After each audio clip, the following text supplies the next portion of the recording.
Okay, so if you're already deep into the Laundry Files novels, you know Charles Stross's world. It's that amazing mix of cosmic horror and, well, boring office life. Eldritch horrors are just another Tuesday for the civil service. Exactly. Cubicle Farms meet Cthulhu. Right. Well, imagine a game that actually lets you live that. And hey, if you're new to Bob Howard and the gang, picture this. Magic is real, the apocalypse is basically scheduled, and it's all managed by this incredibly British, super bureaucratic, and always underfunded government agency. Terminally underfunded is the key phrase there. Huh, yeah, that sounds about right.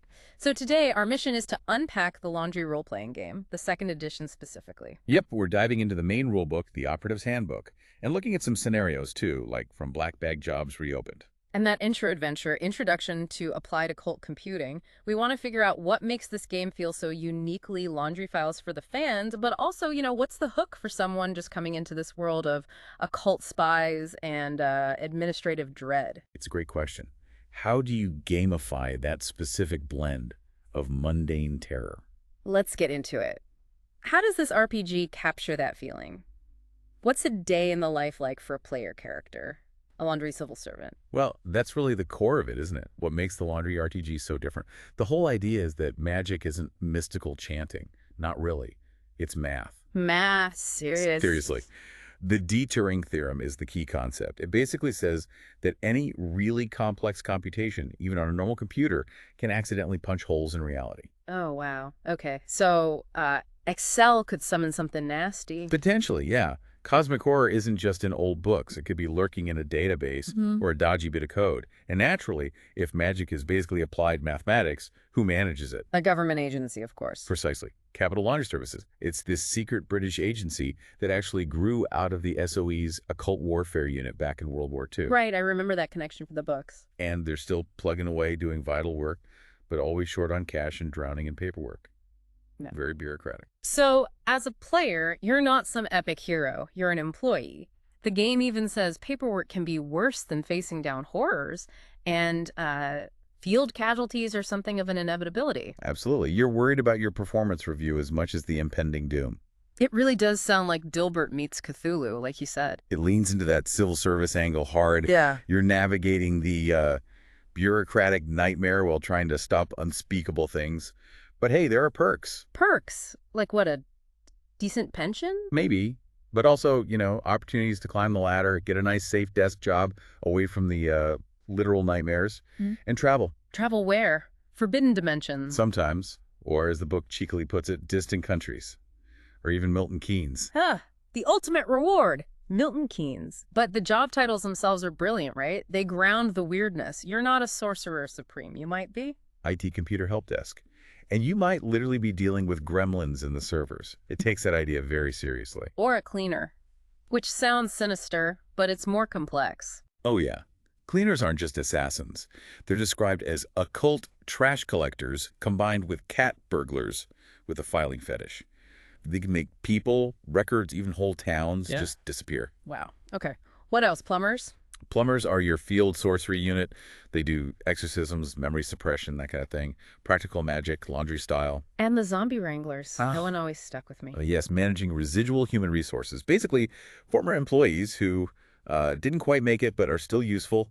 Animated by Class 2 demons, handling stuff like library duties or night security. Residual human resources. I love it. It's the full office ecosystem, just eldritch. Exactly. Accountants, researchers. It's all there. And the game mechanics, they must really emphasize this bureaucratic grind, too. It's not just rolling dice to hit monsters. Not at all. It uses a test system. You add your attribute and skill, roll some d6s. Pretty standard base. But the key concepts are difficulty and complexity. How do they work? Well, the game makes a point. Reading through a stack of documents is not difficult. It is just time-consuming. So, complexity represents how long something takes, how much effort or paperwork is involved. Your biggest enemy might just be the clock or the sheer volume of forms. Okay, I see. So you might succeed at the task but run out of time or miss a crucial detail buried in red tape. Exactly. And you also manage resources like adrenaline and luck, which you can spend to boost rolls. But then looming over everything is Case Nightmare Green. The big one, the apocalypse. Yeah, the prophesied end of the world.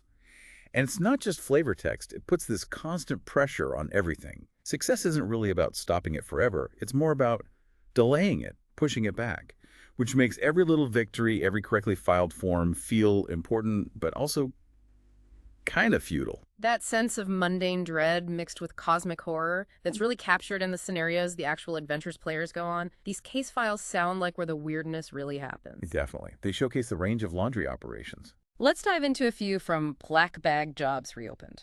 Tell me about the last Dimpley. What's a Dimpley, first off, and what kind of bureaucratic mess is involved? Okay, so what Dimpley is like, imagine one of those slightly grim, old-fashioned motorway service stations. The book calls it the refuge of tired travelers who don't mind that the beans are congealed and the coffee is terrible. I think I know the type. All right. So the setup is a laundry agent, Ben Hardwick, went missing. Last seen at this Dimpley. But this particular one isn't just run down. It's a liminal space. Oh, what now? A place, kind of, between realities.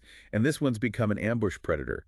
It feeds on information, literally, using these weird extra-dimensional secretions to mind control the staff, the customers. Okay, that's creepy, so you can't just go in guns blazing. Not really. It's got defenses like mind-controlled kids acting as alarms and these spindly balloon animal things called immunocytes.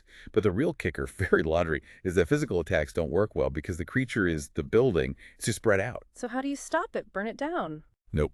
You have to poison the source by introducing information into the Dimpley that hurts it. It's about understanding the system, the flow of information, and using that against it. Bureaucratic warfare, almost. Fascinating. Information as a weapon against a place that eats information. That's clever. Okay, what about something maybe bigger scale, more explosions? You mentioned Invoice Engine. That sounds delightfully mundane. Oh, Invoice Engine is pure laundry gold. It's a late-night emergency call-out. Location: the London Science Museum. The problem: 4 unknown, potentially deadly incursions. And the trigger: Let me guess. an invoice. Seriously. Apparently, Babbage's analytical engine, which is in the museum basement, was secretly used way back by the laundry's predecessor, the Invisible College, for some early occult calculations involving primitive Donné curves. And an invoice somehow reactivated. Like whatever those are. Something like that. Maybe a budget code cross-referenced something it shouldn't have. You know, the result is chaos. You've got gravity fluctuating in the space gallery because of a mini black hole. Laptops displaying soul-sucking glyphs. An ECG machine that's somehow monitoring a giant unseen creature. Oh, and a cross-section exhibit of a Boeing 747 just bursts into flames. Okay, that's definitely chaos. And the catch. The catch is you have to deal with all this without damaging the priceless exhibits. Because if you do, guess who gets the bill? Management, of course.